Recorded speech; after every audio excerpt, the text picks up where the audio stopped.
সৌদিতে ঈদুল আজহা আজ, কোরবানি এবং তাওয়াফে শেষ হবে হজের আনুষ্ঠানিকতা।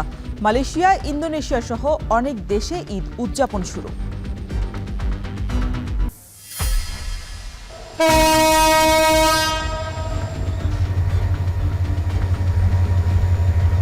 ঈদ যাত্রার শেষ দিনেও রেল এবং সড়ক পথে ব্যাপক যাত্রী চাপ। ট্রাকে চেপে ফিরছেন অনেকে। সদরঘাট লঞ্চ টার্মিনালেও ঘরমুখো মানুষের ভিড়। টাঙ্গাইল যমুনা সেতু মহাসড়কে ২৭ কিলোমিটার যানজট। শেষ সময়ে জমজমাট কোরবানির পশুর হাট। বেড়েছে বেচাকেনা। বড় গরুর দাম কমলেও চড়া মাঝারি আকারের কাদাপানিতেই অনেক হাটে ভোগান্তি।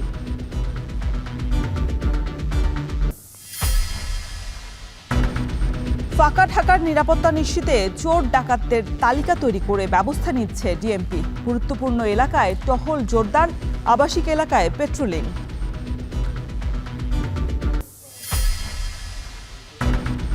ঈদের দিনই কোরবানির বর্জ্য সরাতে প্রস্তুত ২ সিটি। দুপুর ১২টায় শুরু হবে অভিযান। বাড়ানো হয়েছে পরিচ্ছন্নতা কর্মী এবং যানবাহনও।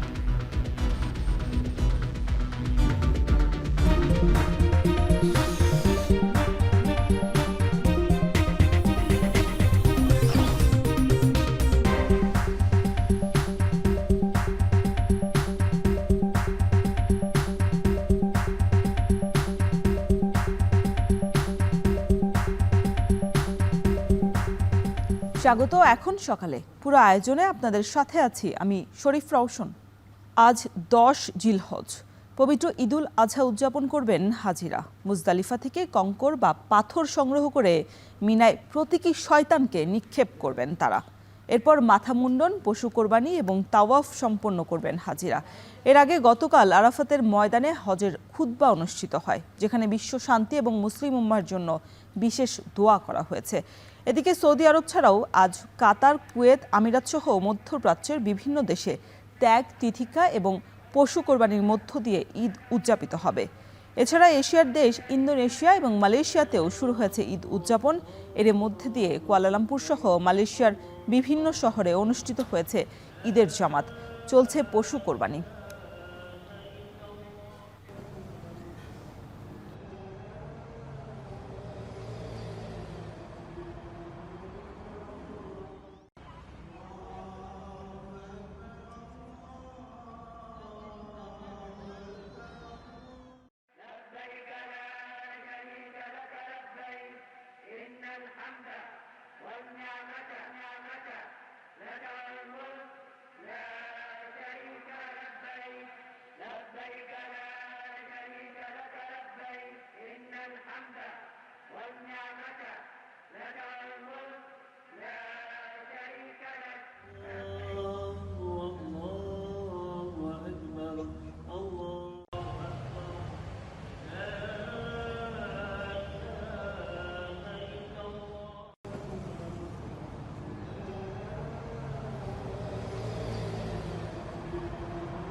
ঈদযাত্রার শেষ দিনেও রাজধানী ছাড়ছেন ঘরমুখো মানুষ।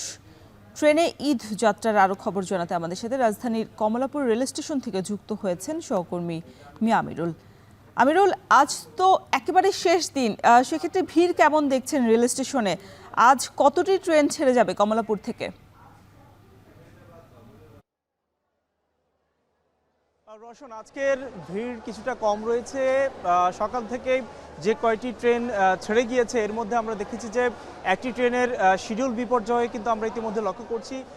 খুলনামুখী যে নীলসাগর এক্সপ্রেস রয়েছে সেটির শিডিউল বিপর্যয় আমরা দেখেছিলাম 6:45টার দিকে। সেটি কমলাপুর রেল স্টেশন থেকে ছেড়ে যাওয়ার কথা ছিল, যদিও আমরা এখানটা এসে যেমনটি দেখতে পেয়েছি যে এটি এখন পর্যন্ত এসে পৌঁছায়নি, যার ফলে মূলত 9টা নাগাদ সময় লাগতে পারে। এবং আপনি নিশ্চয়ই লক্ষ্য করছেন, আগে যারা যেতে পারেননি, নাড়ের টানে বাড়ি ফিরতে পারেননি, সেই মানুষগুলো মূলত স্টেশনে ভিড় করছেন। এবং আমরা এখানে দেখেছি যে অন্য যে কোনো দিনের তুলনায় আজকে ভিড়টা কিছুটা কম রয়েছে যদিও এখন পর্যন্ত। তবে আমরা স্টেশন মাস্টারের সাথে কথা বলে যেমনটি জানতে পেরেছি, আজকে প্রায় 20টিরও বেশি ট্রেন এখানে এই স্টেশন থেকে ছেড়ে যাবে দুপুরের অংশ পর্যন্ত। এবং এরপর সার্বিকভাবে যেমনটি বলা হচ্ছে প্রায় 40 থেকে 50টি ট্রেন কমলাপুর রেল স্টেশন থেকে ছেড়ে যাওয়ার কথা রয়েছে। আজকের সার্বিক যে অবস্থা, এখন পর্যন্ত 4টি ট্রেন ছেড়ে গিয়েছে শিডিউল বিপর্যয়ের মধ্যে। যেমনটি বলছিলাম, নীলসাগর এক্সপ্রেস যেটি রয়েছে সেটি শিডিউল বিপর্যয় ঘটেছে। এবং আপনি নিশ্চয়ই লক্ষ্য করছেন যে ট্রেনটি দাঁড়িয়ে রয়েছে 11 সুন্দর এক্সপ্রেস, সেটি মূলত কিছুক্ষণ পরেই ছেড়ে যাবে। আমরা দেখেছিলাম এখানে যারা যাত্রী সাধারণ এসেছেন সবার চোখে মুখে উচ্ছ্বাস, তাদের হাসি মুখে তারা বাড়ি ফিরছেন। বিশেষ করে পরিবারের ছোট সদস্য থেকে শুরু করে নানা বয়সী নানা শ্রেণী পেশার মানুষ, তারা কিন্তু এখানে বাড়ি ফেরার যে তাদের যে আনন্দ সেটি কিন্তু উপভোগ করছেন। অনেকে আমরা এমনও দেখেছি, তারা আমাদের সাথে যেমনটি বলেছিলেন যে তারা রাত জেগে তথা ভোরের যে ট্রেন রয়েছে সেই ট্রেন ধরার জন্য তারা কিন্তু একেবারে উন্মুখ হয়েছিলেন এবং এখন তারা তাদের যে গন্তব্য তারা সেটি যাত্রা করছেন। আরও একটি বিষয় আপনাকে জানিয়ে রাখি, আমরা এখন পর্যন্ত সকালের ভাগের যে ট্রেনগুলো দেখেছি, এখানে ছাদে যাত্রী ওঠা থেকে শুরু করে অন্যান্য যে অনিয়মগুলো রয়েছে সেগুলো কিছুটা কম দেখতে পাচ্ছি আমরা এখন পর্যন্ত। তবে অন্যান্য যে ট্রেনের শিডিউলগুলো রয়েছে আমরা দেখেছিলাম সেখানে কিছুটা ভিড় হতে পারে বলে আমরা জানতে পেরেছি। এবং কমলাপুর রেল স্টেশনের বাইরের যে অংশটি রয়েছে যেখানে মূলত অস্থায়ী টিকিটগুলো দেয়া হচ্ছে, আমরা সেখানটাও কিন্তু ভালো একটি ভিড় লক্ষ্য করছি। তথা আগে যারা টিকিট কাটতে পারেননি তারা কিন্তু এখানে এখন টিকিট কাটছেন এবং তাদের বাড়ির উদ্দেশ্যে ফিরছেন। রওশন, সার্বিকভাবে যদি বলি, এখন পর্যন্ত শেষ দিনের ট্রেনের যে ঈদযাত্রা সেটি স্বস্তিদায়ক রয়েছে। আজকের দিনভর আরও কি কি ঘটতে হবে সেটা আমি আপনাকে পরবর্তীতে জানাতে পারবো। রওশন, দর্শক, আমরা রেলপথে ঘরমুখো মানুষের যাত্রার খবর জানছিলাম। আমাদের সাথে যুক্ত ছিলেন কমলাপুর রেল স্টেশন থেকে মিয়া আমিরুল। এবার সড়ক পথের খবর জানতে চাই। মহাখালী বাস টার্মিনালে আছেন আমাদের সহকর্মী মেহরাব সুমন। মেহরাব, বাস টার্মিনালে যাত্রীদের চাপ কেমন দেখছেন এবং বিশেষ করে ঈদের আগের দিন যাত্রীদের থেকে বাড়তি ভাড়া আদায়ের একটা অভিযোগ থাকে, এবার কেমন দেখছেন?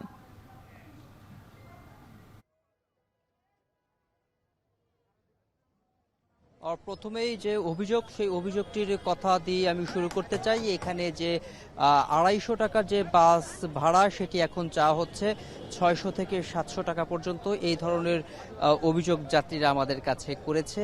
আর এই ব্যাপারে আমরা কথা বলেছি, সেখানে তারা আবার একটু ভিন্ন কথা বলার চেষ্টা করেছে। তবে আমরা সরজমিনে যেটি দেখার চেষ্টা করছি সেটা হচ্ছে এখানে অতিরিক্ত বাসের যে ভাড়া সেটি আসলে নেওয়া হচ্ছে। আর আমার পেছনে এখন দেখতে পাচ্ছেন যে একটি দীর্ঘ সারি দাঁড়িয়ে আছে, যারা অপেক্ষমান অবস্থায় আছে, এখনও তারা টিকিট পায়নি। আর তারা কখন টাকার টিকিট পাবে এটিও তারা জানে না। এই লাইনটি নাকি সকাল 4টা থেকে নাকি এদের লাইনে দাঁড়িয়ে আছে। অনেকে বলেছে যে আমরা 4টা থেকে লাইনে দাঁড়িয়ে থেকে এখনো টিকিট পাইনি। এই লাইনটা দীর্ঘ অনেক দূর চলে গিয়েছে, আমার পেছনে ছাড়িয়ে মহাখালীর বাস টার্মিনালের একটু বাইরেও চলে গিয়েছে। এখানে পুরুষদের জন্য আলাদা লাইন এবং মহিলাদের জন্য আলাদা লাইন করা হয়েছে। দিন শেষে এরা এতটুকু স্বস্তি পেতে চাচ্ছে যে অবশেষে তারা বাড়িতে যেতে পারবে এবং পরিবার পরিজনের সঙ্গে ঈদ করতে পারবে এবং নারীর টানেই হচ্ছে তাদের এই বাড়ি ফেরা। এর জন্য যে তারা যে এই লাইনে দাঁড়িয়ে দীর্ঘক্ষণ অপেক্ষা করে টিকিট নিচ্ছে, এর জন্য তাদের কোনো ধরনের কষ্ট হচ্ছে না বলে আমাদের জানিয়েছে। তবে আরেকটু জানিয়ে রাখি যে এখানে সময় মতো যে বাসগুলো ছেড়ে যাওয়ার কথা ছিল সেটি কিন্তু যেতে পারছে না, কারণ এখানে যানজট সহ যে ভোগান্তি, সে ভোগান্তিটা পড়তে হচ্ছে। কারণ এখান থেকে মূলত উত্তরাঞ্চলের দিকে যে বাসগুলো যায় সেখানে তারা বলার চেষ্টা করছে যে 10 থেকে 12 ঘন্টা পর্যন্ত জ্যামে থাকার পর সে বাসগুলো ঢাকা ঢুকতে পারছে এবং ঢাকা ঢোকার পর থেকে যাত্রীদের পরিপূর্ণ করে সেই বাসই আবার চলে যাচ্ছে তাদের গন্তব্যস্থলে। এই কারণেই মূলত এখানে বেশ কিছু দেরি হচ্ছে। যাদের বাস আমরা গতকাল রাতে দেখেছিলাম, কিন্তু তারা এখনো বাসে না ওঠার অভিযোগ আমাদের কাছে করেছে।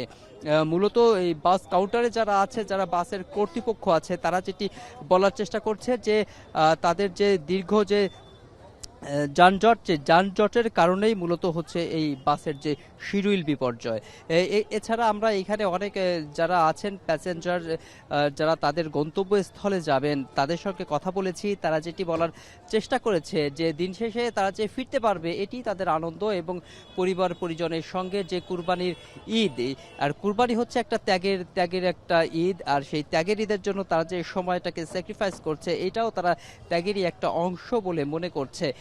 তবে বাস কাউন্টারের যে সার্বিক যে চিত্র, সে চিত্রটি আপনারা দেখতে পাচ্ছেন যে এখানে হিউজ পরিমাণ যে একটা ক্রাউড, সে ক্রাউড আমরা দেখতে পাচ্ছি, এবং সকাল থেকেই বিভিন্ন জায়গা থেকেই এখানে মানুষজন আসছে এবং তাদের টিকিট সংগ্রহ করার চেষ্টা করছে।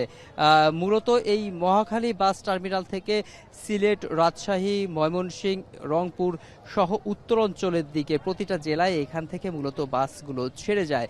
এ কারণে উত্তরবঙ্গের মানুষ যারা আছেন তারা এদিকে বেশি আসছেন।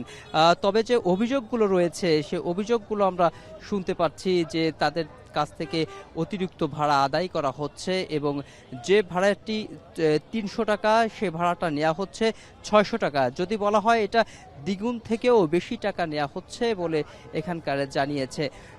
তবে বাস কর্তৃপক্ষ বলার চেষ্টা করছে যে তাদের বাস অনেকটা টাইমে খালি আসার কারণে তাদের এই ধরনের বাড়তি টাকা নিতে হচ্ছে। আর এই বাড়তি ভাড়া আদায়ের জন্য আমরা এখানে আইন শৃঙ্খলা বাহিনীর কোনো তৎপরতা এখনো দেখতে পাইনি, তবে আমরা অভিযোগগুলো বারবার পাচ্ছি। এই ছিল আমার কাছে মহাখালী বাস টার্মিনাল থেকে সবশেষ তথ্য।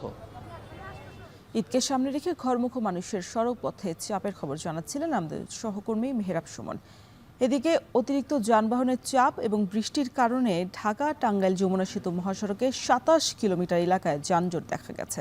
কোথাও কোথাও আবার ধীর গতিতে চলছে গাড়ি। এ বিষয়ে সবশেষ পরিস্থিতি জানাতে মহাসড়ক থেকে যুক্ত হয়েছেন কাউসার আহমেদ। কাউসার, মহাসড়কের এই যানবাহন নিরসনে আইনশৃঙ্খলা বাহিনীর তৎপরতা কেমন দেখছেন? আইন শৃঙ্খলা বাহিনী ভোর 5টা থেকে যমুনা সেতুর উভয় পাশ দিয়ে উত্তরবঙ্গের দিকে যানবাহন টানতে শুরু করছে। অর্থাৎ সিরাজগঞ্জ প্রান্ত থেকে যে টাঙ্গাইল প্রান্তে যে সমস্ত যানবাহন গুলো আসতে ছিল সেগুলো সিরাজগঞ্জ প্রান্তে আটকে দিয়ে উভয় পাশ দিয়েই উত্তরবঙ্গের যানবাহন গুলো চলাচল করছে। এতে করে গাড়ি অনেকটা টানতে শুরু করলেও আমরা ভোর 5টা থেকে এখন পর্যন্ত অন্তত 7টি সড়ক দুর্ঘটনা এবং একাধিক যানবাহন বিকলের তথ্য পেয়েছি, যে কারণে এই যানবাহন গুলো টানতে আরো বেশি সময় লাগছে। আর এছাড়াও এই মহাসড়কে মুষলধারে ভারী বর্ষণ হচ্ছে, যে কারণে এই স্বাভাবিক যে গতি সেই গতিতেও যানবাহনের চালকরা টানতে পারছে না। আর পুলিশ বলছে যে চন্দ্রা থেকে শুরু করে যমুনা সেতু পর্যন্ত যা এই দীর্ঘ সারি রয়েছে, এবং সদর উপজেলার ঘানিন্দা বাইপাস থেকে যমুনা সেতুর টোল প্লাজা পর্যন্ত এই মহাসড়কে এই মানুষের যে যানজট, এতে করে চরম ভোগান্তি পোহাতে হচ্ছে। আমরা দেখতে পাচ্ছি যে যারা মোটর সাইকেলে করে বাড়ি ফিরতে, এছাড়াও খোলা ট্রাক বা পিকআপে যারা যাচ্ছেন জীবনের ঝুঁকি নিয়ে, তাদের ভোগান্তিটা চরমে। তারা বলতেছিল যে কেউ কেউ 15 থেকে 16 ঘন্টায় ঢাকা থেকে টাঙ্গাইলের এই পৌলি পর্যন্ত আসতে সময় লেগেছে। তারা বলছেন যে গতকাল সন্ধ্যায় ঢাকা থেকে রওনা হওয়ার পর গাজীপুর, চন্দ্রা, কালিয়াপুর, মির্জাপুরের কিছু অংশে তারা যানজটে আটকে ছিল। আর স্বাভাবিক গতিতে যে পরিমাণ যানবাহন চলার কথা সেই গতিতে গাড়ি টানতে পারছে না। আর এতে করেই তাদের ভোগান্তিটা বেশি হচ্ছে। আর মহাসড়কে আজও আমরা লক্ষ্য করেছি যে রাত পহলেই ঈদ। আজও আমরা মহাসড়কের ইলিঙ্গা বাইপাস, রাবনা, আশেকপুর, নগর জলপাই বাইপাসে আমরা ঘরমুখ মানুষের উপচে পড়া ভিড় লক্ষ্য করেছি। তবে বাস বা গণপরিবহনের ব্যাপক সংকট রয়েছে। সেই সেই সংকটের কারণেই কিন্তু মানুষ জীবনের ঝুঁকি নিয়ে তারা যাচ্ছে। আর সেতু কর্তৃপক্ষ জানিয়েছে রাত 12টা পর্যন্ত 24 ঘন্টায় প্রায় 57,000-এর অধিক যানবাহন পারাপার হয়েছে। এতে টোল আদায় হয়েছে প্রায় 4 কোটি টাকার মতো। তো রওশন, এই ছিল আমার কাছে ঢাকা টাঙ্গাইল যমুনা সেতু মহাসড়কে ভোগান্তির সর্বশেষ তথ্য। ঢাকা টাঙ্গাইল মহাসড়কের খবর জানাচ্ছিলেন সহকর্মী কাউসার আহমেদ। দর্শক, আমরা সংবাদের শুরুতে যেমনটা জানাচ্ছিলাম যে মধ্যপ্রাচ্য সহ এশিয়ার দেশ ইন্দোনেশিয়া এবং মালয়েশিয়াতে আজ ঈদুল আজহা উদযাপন হচ্ছে। মালয়েশিয়ার ঈদুল আজহার উদযাপনের সবশেষ খবর জানাতে আমাদের সাথে যুক্ত হয়েছেন সহকর্মী শাহরিয়ার তারেক। তারেক, পশু কোরবানির কি শুরু হয়েছে কিনা, ঈদের জামাত কি এখনো চলছে কিনা, সবশেষ কি পরিস্থিতি দেখছেন জানাবেন।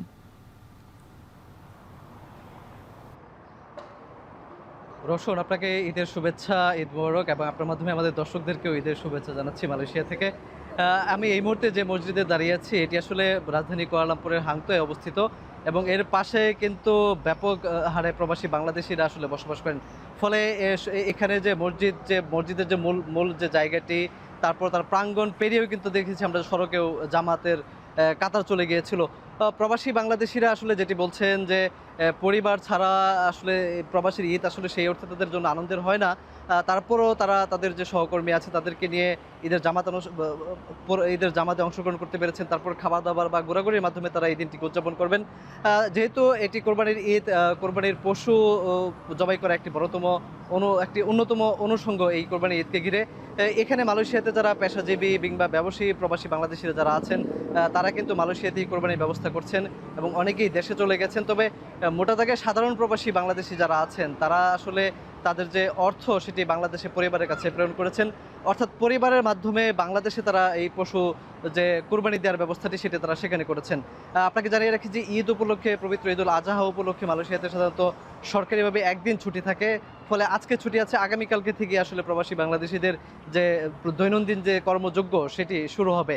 তবে আজকের দিনেও আসলে অনেকেই নামাজ আদায় করতে পারেননি, যারা বিশেষত বিভিন্ন সেবা প্রতিষ্ঠানে কর্মরত আছেন তারা কাজ করতে পারেননি। তবে এর মধ্যেও যারা আজকেও কর্মরত আছেন তাদেরকে আসলে সকালবেলা নামাজ আদায় করার একটি সুযোগ দেওয়া হয়েছিল, তারা নামাজ আদায় করেছেন। এছাড়াও প্রবাসী বাংলাদেশিদের আরও যেটি আমরা জানতে পেরেছি যে এই আসলে কোরবানির ঈদের যে সবচেয়ে বড় যে আনন্দ, একসঙ্গে কোরবানি দেওয়া, পরিবারের স্বজনদেরকে রাখা বা পাড়া প্রতিবেশীদের সবাই একসঙ্গে থেকে মাংস কাটাকাটি বা তারপর সেটি বিতরণ করা, সেটি যেহেতু এখানে নেই, আসলে অনেকটা নিষ্পণ তাদের যে ঈদের আনন্দ সেটি তারা আসলে এখানে উপভোগ করছেন। তো রোশন, এই ছিল আসলে মালয়েশিয়া থেকে আমার কাছে সবশেষ। মালয়েশিয়ার ঈদ উদযাপনের খবর জানাচ্ছিলেন সহকর্মী শাহরিয়ার তারেক।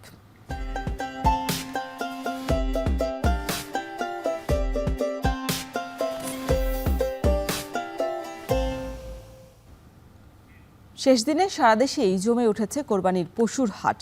উত্তরের জেলা পঞ্চগড়ে ভারতীয় গরু না ঢুকলেও বাজারে কমেছে দাম। চাহিদার চেয়ে সরবরাহ বেশি হওয়ায় দাম কমের কারণ বলছে প্রাণী সম্পদ বিভাগ।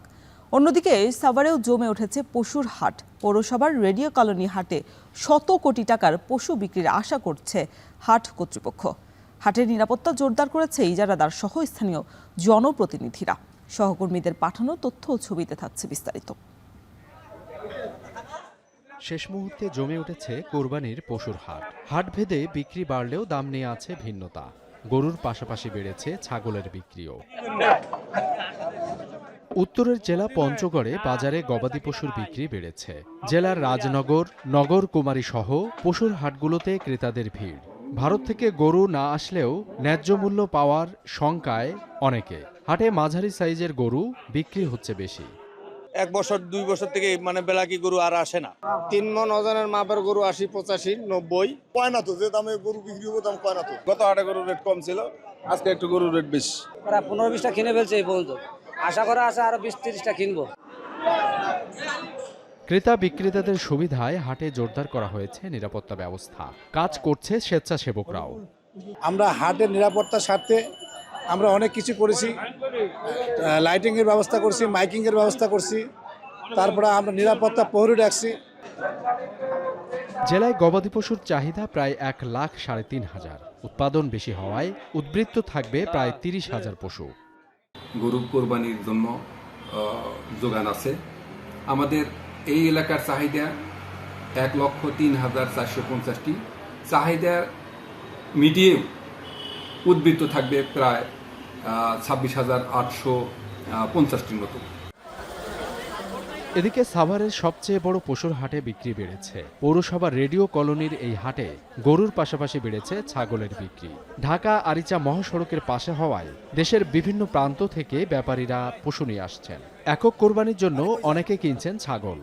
গত বছর থেকে এই বছর একটু হালকা বেশি আছে। 1,22,000 টাকা বিক্রি করছি, মাশাআল্লাহ মোটামুটি ভালো আর কি দাম। আমি সন্তুষ্ট, যায় বিক্রেতা যায় পারছে না বাজাতে উনি সন্তুষ্ট, এই জন্য আমি সন্তুষ্ট। আলহামদুলিল্লাহ আমরা খুশি, কিন্তু হাসিলটা অনেক বেশি হয়ে যায়। হাটের সার্বিক নিরাপত্তা জোরদার করা হয়েছে বলে জানিয়েছেন ইজারাদার।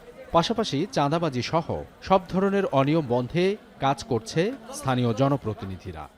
এই পুরো হাটটি আমরা কিন্তু 4 দেয়ালের আবদ্ধ করা, এছাড়া আমাদের থানা পুলিশ, র্যাব, বিজিবি সহ বিভিন্ন সদস্যরা আমাদেরকে নিরাপত্তা নিশ্চিত করেছেন ইতিমধ্যে। আশা করি ক্রেতা এবং বিক্রেতা সাভার পৌরসভার একমাত্র বৈধ গরুর হাট, এখান থেকে পশুকে ক্রয় এবং বিক্রয় করে স্বাচ্ছন্দ্যে বাড়িতে ফিরতে পারবে। সাভার পৌরসভার রেডিও কলোনির এই হাটে এবার অন্তত 100 কোটি টাকার পশু বিক্রির আশা করছেন হাট কর্তৃপক্ষ। সাবিত সারওয়ার, এখন।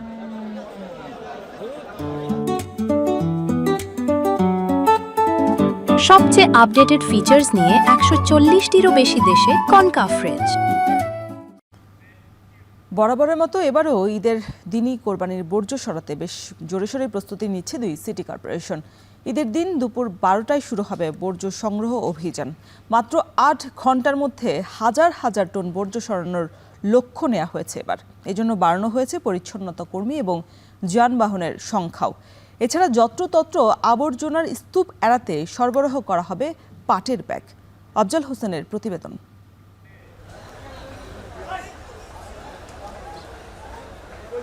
চলতি বছর ঢাকা শহরে প্রায় 9 লাখ পশু কোরবানির লক্ষ্যমাত্রা ধরা হয়েছে, যার বেশিরভাগই রাস্তা বা অলিতে গলিতে কাটা হয়। এতে শহর জুড়ে ছড়িয়ে পড়ে হাজার হাজার টন বর্জ্য। 2 সিটি মিলিয়ে 129টি ওয়ার্ডের মধ্যে সবচেয়ে বেশি কোরবানি হয় উত্তর সিটি কর্পোরেশনের মিরপুর, মোহাম্মদপুর ও উত্তরাই এবং দক্ষিণ সিটি কর্পোরেশনের খিলগাঁও, যাত্রাবাড়ি ও পুরান ঢাকা এলাকায়। বরাবরের মতো এবারও ঈদের দিনই বর্জ্য সরানোর প্রস্তুতি রয়েছে 2 সিটি কর্পোরেশনেরই। ঢাকার 2 সিটির প্রশাসকরা জানিয়েছেন, ঈদের দিন বেলা 12টাতেই শুরু হবে বর্জ্য সংগ্রহ অভিযান।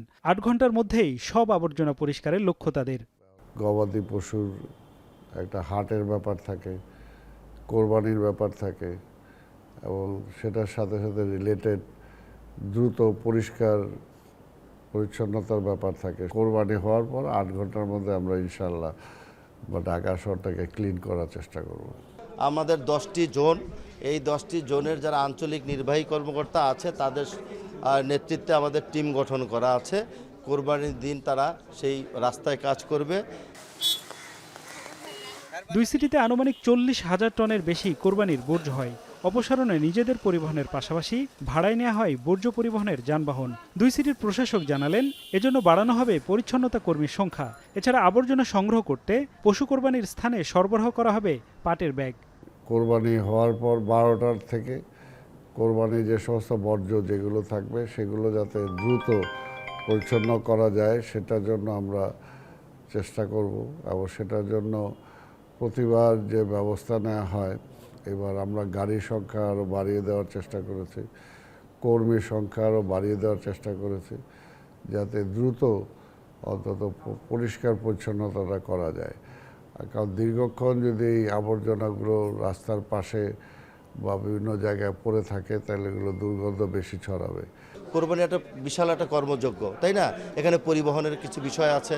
আমাদের সিটি কর্পোরেশনের পরিবহন যতগুলো আছে সেই পরিবহনে আমরা এটাকে শেষ করতে পারবো না। বাইরে থেকে আউটসোর্সিংয়ের মাধ্যমে আমরা পরিবহন নিব এবং সেখানে সেই পরিবহনগুলো নেওয়ার জন্য আমরা ইতিমধ্যে টেন্ডার করেছি। সেই টেন্ডারে অংশগ্রহণ করেছে, যাচাই বাছাই করে মিটিং আছে, সিদ্ধান্ত নিব, আমাদের কাজ আমরা শুরু করে দেব। গেল বছর দক্ষিণ সিটি 12 ঘন্টা এবং উত্তর সিটি রাতের মধ্যেই কোরবানির বর্জ্য অপসারণের সময়সীমা বেঁধে দিয়েছিল। কোনোভাবেই যাতে কোরবানির বর্জ্য তারা ড্রেনের মধ্যে না ফেলে। আফজাল হোসেন, এখন, ঢাকা। কোরবানির ঈদ এলেই বদলে যায় রাজধানী ঢাকা। কর্মব্যস্ত নগরী পরিণত হয় অনেকটাই জনশূন্য শহরে। পরিবার পরিজনের সঙ্গে ঈদ করতে লাখো মানুষ ছুটে যান গ্রামের বাড়িতে। আর সেই সুযোগেই সক্রিয় হয়ে ওঠার চেষ্টা করে চোর ডাকাত চক্র। তবে এবারও ফাঁকা ঢাকার নিরাপত্তায় মাঠে রয়েছে পুলিশ, র্যাব সহ আইনশৃঙ্খলা বাহিনীর সদস্যরা। আরিফ হোসেনের প্রতিবেদন। শেকড়ের টানে কর্মব্যস্ত নগরী ঢাকা ছাড়ছে মানুষ। কেউ বাসে, কেউ ট্রেনে, কেউ লঞ্চে ধরেছেন বাড়ি ফেরার পথ। এবার 1.5 কোটি মানুষ ঢাকা ছাড়বে এমন ধারণা যোগাযোগ সংশ্লিষ্টদের। ঘর ফেরা মানুষের আনন্দের পাশাপাশি চিন্তার ভাঁজ অনেকের কপালে। ফাঁকা বাসায় পড়ে আছে দামি সামগ্রী। জিনিসপত্র সব বাসার মধ্যে তো লক করে চলে আসলাম, বাট এখন সিকিউরিটি কি হবে সেটা তো ডিপেন্ড করতেছে ঢাকার যারা আইন শৃঙ্খলার দায়িত্বে আছে তাদের উপর। আমাদের নাগরিকদের যতটুকু হচ্ছে প্রয়োজন আমরা ততটুকু সেফটি মেনটেন করে যাচ্ছে, বাকিটা আল্লাহর হাতে। কেউ ভরসা করেছেন দারোয়ানের উপর, আবার কেউ নিজ উদ্যোগে দামি জিনিসপত্রের নিরাপত্তা নিশ্চিত করেছেন। একটা রিস্ক থেকেই যায়, যেহেতু সবাই যাচ্ছে, ফ্ল্যাট বাসা ফাঁকা, তো এরকম একটাও থাকেই। এখন বর্তমানে অবস্থা যে পরিস্থিতি, নিরাপত্তা বাসার মালিকে দিবে, ওনাদের নাইট গার্ড আছে, সিকিউরিটি গার্ড আছে, তারাই দিবে আর কি। কোরবানির ঈদে নিরাপত্তা নিশ্চিত করতে বিজিবি, র্যাব ও পুলিশ কাজ করেছে। এছাড়া গরুর বাজার, শপিং মল ও বিভিন্ন গুরুত্বপূর্ণ পয়েন্টে আইনশৃঙ্খলা বাহিনী মোতায়েন করা হয়েছে। রোজার ঈদে রাতের ঢাকার নিরাপত্তায় 500 পেট্রোল টিম মোতায়েন করা হয়েছিল। এবারও একই ধরনের সর্বোচ্চ সতর্কতায় থাকার কথা বলছে আইনশৃঙ্খলা বাহিনী। এছাড়া চোর ডাকাতদের তালিকা তৈরি করে ব্যবস্থা নিচ্ছে ডিএমপি, যাতে ফাঁকা বাসার নিরাপত্তা বিঘ্নিত না হয়। একটা শ্রেণী যারা এই যে শীদেল চোর যাদেরকে আমরা বলি, এরা ওই যে বিভিন্ন এলাকায় ঘুরে ঘুরে দেখে যে কোন বাসাটা ফাঁকা আছে, লাইট জ্বলে না, এই সমস্ত বাসায় গ্রিল কেটে অনেক সময় ঢোকার চেষ্টা করে। এইটা আমাদের নলেজে আছে, আমরা প্রতিবারে নেই, এবারও ওই সময় আবাসিক এলাকাগুলোতে বিশেষ টহল থাকবে এবং থানা ভিত্তিক যারা ইতিপূর্বে কোনো শীদেল চুরি বা এই জাতীয় অপরাধের সাথে জড়িত ছিল ওদের প্রতি আমাদের নজরদারি এবং তাদেরকে আইনের আওতায় আনার জন্য আমরা অলরেডি অভিযান পরিচালনা করতেছি। রাজধানীর বিভিন্ন গুরুত্বপূর্ণ এলাকায় টহল জোরদার করা হয়েছে। আবাসিক এলাকায় নিয়মিত মোবাইল পেট্রোলিং চলছে। সন্দেহজনক কাউকে দেখলে 999-এ জানাতে নাগরিকদের অনুরোধ করেছে ডিএপি। স্বপ্ন বাড়ি যাচ্ছে, ফাঁকা হচ্ছে ঢাকা। আর এই ফাঁকা ঢাকার নিরাপত্তা নিশ্চিতে কৌশল সাজিয়েছে ডিএমপি। তবে সেই কৌশল কতটুকু কাজে লাগবে সেটা দেখা এখন সময়ের ব্যাপার মাত্র। আরিফ হোসেন, এখন ঢাকা। ঈদুল আজহার দিন ঢাকাসহ দেশের 8 বিভাগে মাঝারি থেকে ঝড়ো হাওয়াসহ বৃষ্টি হতে পারে বলে জানিয়েছে আবহাওয়া অধিদপ্তর। এছাড়া ঈদের দ্বিতীয় এবং তৃতীয় দিনে বৃষ্টির পরিমাণ আরও বাড়বে বলেও পূর্বাভাসে জানানো হয়। এদিকে ঝড় সতর্কীকরণ কেন্দ্রের পরবর্তী 120 ঘন্টার পূর্বাভাসে বলা হয়েছে ঈদের দিন থেকে পরের 3 দিন তাপমাত্রা প্রায় অপরিবর্তিত থাকতে পারে। জাবেদ আব্দুল্লাহর প্রতিবেদন।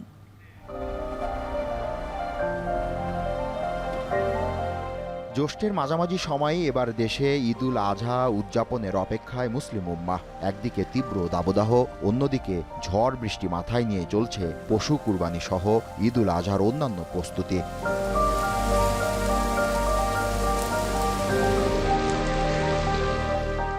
এমন প্রেক্ষাপটে আগামী 5 দিনের আবহাওয়ার পূর্বাভাস প্রকাশ করেছে ঝড় সতর্কীকরণ কেন্দ্র। এতে বলা হয় ঈদের দিন সকালে জনজীবনে অস্বস্তি বিরাজমান থাকতে পারে। সকালে না হলেও বিকেলে এক পশলা বৃষ্টির সম্ভাবনা রয়েছে। তবে ঈদের দিন থেকে পরের 2 দিন বৃষ্টিপাতের পরিমাণ আরও বাড়বে বলে পূর্বাভাসে জানানো হয়। ঈদের দিনে সকালের দিকে যে বৃষ্টিটা হবে সবচেয়ে বেশি সম্ভাবনা রয়েছে আমরা রংপুর, ময়মনসিংহ, সিলেট। তবে ঢাকা সহ দক্ষিণাঞ্চল সকাল দিকে হালকা বৃষ্টির সম্ভাবনা রয়েছে। যদি সকালে কোনো কারণে বৃষ্টি যদি সকালে না হয় সেক্ষেত্রে একটা বিকালে একটা বৃষ্টির সম্ভাবনা রয়েছে ঈদের দিন। এটি আবহাওয়া অধিদপ্তরের একটি মডেল। এই মডেলে 28 তারিখ অর্থাৎ ঈদুল আজহার দিন দক্ষিণাঞ্চলে অর্থাৎ খুলনা, বরিশাল, মোংলা, বাগেরহাট এই অঞ্চলে দেখাচ্ছে তাপমাত্রা কোনো কোনো জেলায় 35 থেকে 33 বা 36 ডিগ্রি সেলসিয়াস পর্যন্ত উঠতে পারে। একই সঙ্গে ঢাকার আশপাশে সকালের দিকে বৃষ্টিপাতের রেকর্ড দেখাচ্ছে 16 মিলিমিটার। যেহেতু এটা গ্রীষ্মকাল, জ্যৈষ্ঠের মাঝামাঝি সময়ে এবার ঈদুল আজহা উদযাপিত হবে, সেক্ষেত্রে এভাবে বলা যায় যে আবহাওয়ার এই যে রেকর্ড সেটি তারতম্য হতে পারে। এদিকে বিভাগীয় পূর্বাভাস ঘেঁটে দেখা গেছে 30 ও 31 তারিখের পর বৃষ্টিপাতের পরিমাণ কমে আসবে। এ সময় তাপমাত্রা ছাড়িয়ে যেতে পারে 37 ডিগ্রি সেলসিয়াস।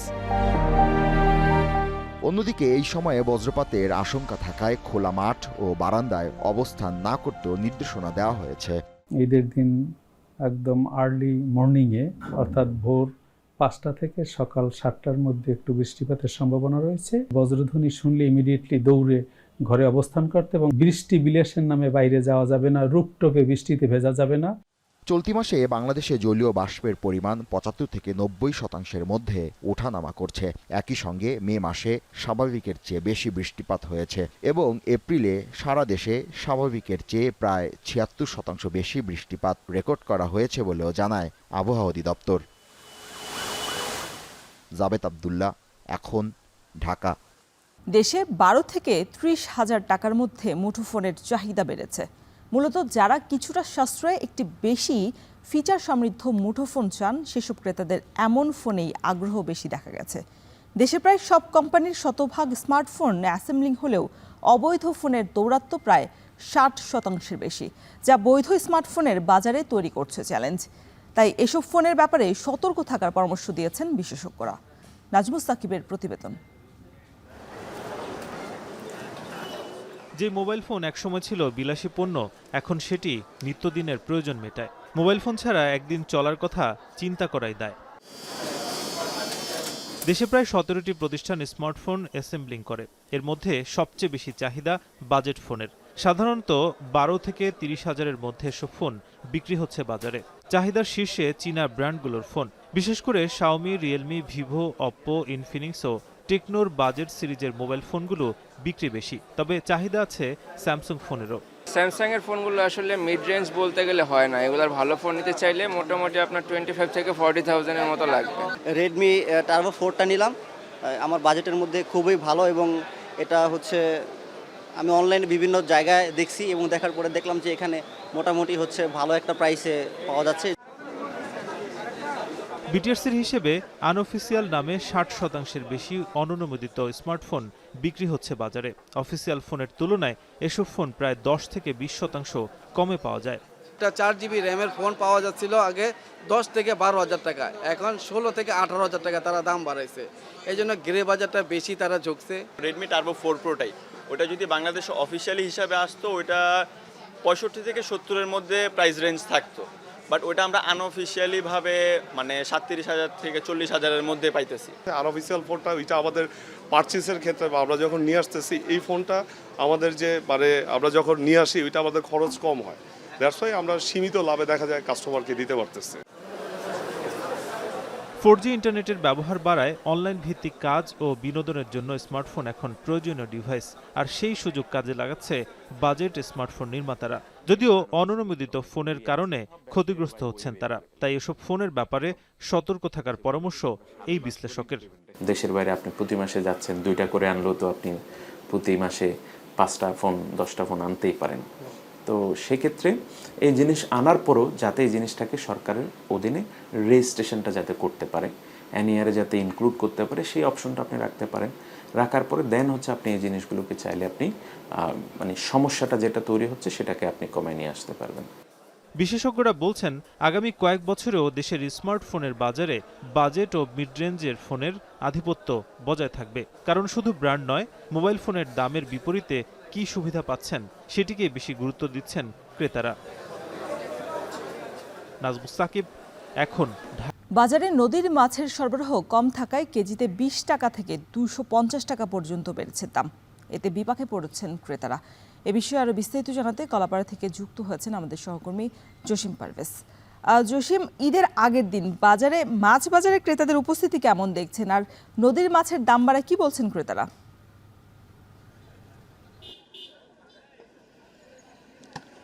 আসলে আপনি জানেন যে আর কয়েকদিন পরেই কিন্তু পবিত্র ঈদুল আজহা, আর ঈদুল আজহা মানেই স্বজনরা নিরে ফিরে আসা। আর এই স্বজনদের জন্যই কিন্তু মাংসের যে প্রয়োজন সেই মাংসের পাশাপাশি কিন্তু মাছের চাহিদাও রয়েছে। সে কারণেই মাছের চাহিদা বেশি থাকায় সরবরাহ কম থাকায় দামটা অনেকটাই চড়া রয়েছে। তো আমরা এখন রয়েছি পটুয়াখালীর কলাপাড়া যে পাইকারি নাচনাপাড়া মাছ বাজার, আমরা সকাল থেকে এখানে রয়েছি। তো এখানে আজকে 1 কেজি ওজনের ইলিশ বিক্রি হচ্ছে 2500 থেকে 3000 টাকা কেজি। এতে প্রকার ভেদে প্রতি কেজিতে দাম বেড়েছে 200 থেকে 300 টাকা।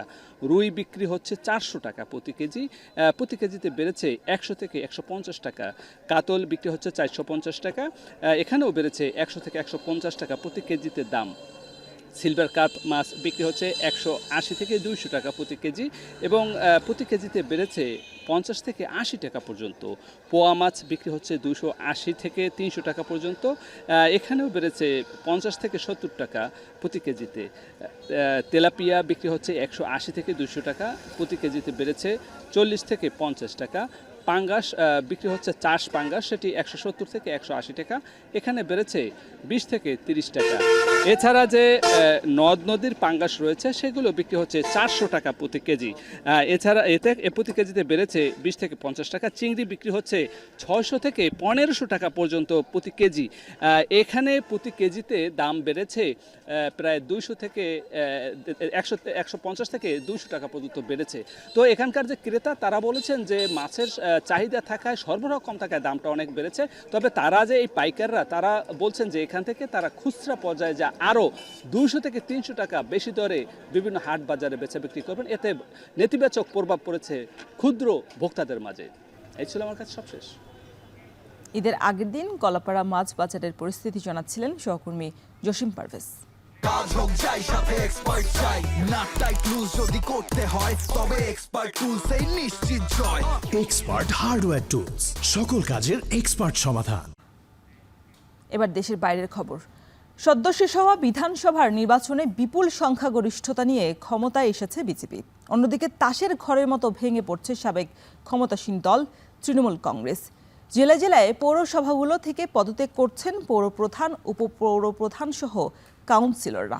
এমন পরিস্থিতিতে একাধিক পৌরসভায় যেখানে একদিকে চরম প্রশাসনিক সংকট তৈরি হয়েছে, তেমনি পরিষেবার পাওয়া নিয়েও সংশয় রয়েছেন নাগরিকরা। কলকাতা থেকে আরও জানাচ্ছেন দীপক দেবনাথ।